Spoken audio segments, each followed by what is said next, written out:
tayo ng pinaksiw na tilapia. Ang lahok lang ay kamatis, sibuyas, bawang, luya, at saka sili na green. Ayan na. Kumukulo na. Ngayon ilalagay ko yung ilalahok ko na talong at saka ampalaya. Yan, diet muna tayo. Yan, ilalagay ko na itong ampalaya muna, mamaya yung talong. Yan. Ibabawan ko ng ampalaya at saka talong. Pinaksiw na tilapia na may ampalaya at talong. Takpan ko muna para maluto bago ko ilagay yung talong.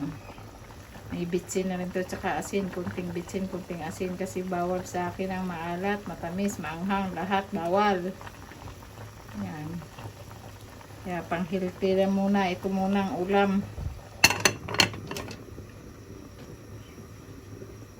Yan, luto ng ampalaya. Luto muna tayo ng paksiw. Good for health ito. Yan, talong naman ang kaibabaw ko. Tapos, pag naluto na, kain na kami ng tanghalian ni Bronyo. Si Bunso may date. Kami, bawal muna kung magkakain-kain ng mga mamantika.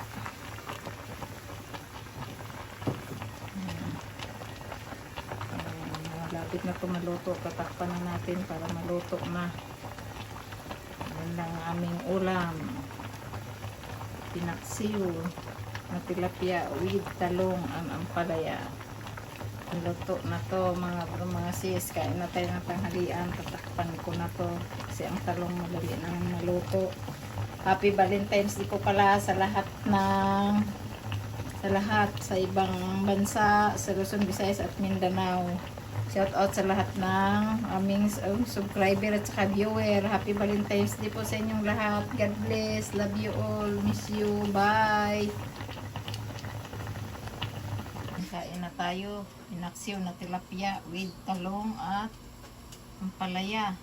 Yan ang aming ulam. Kain na di.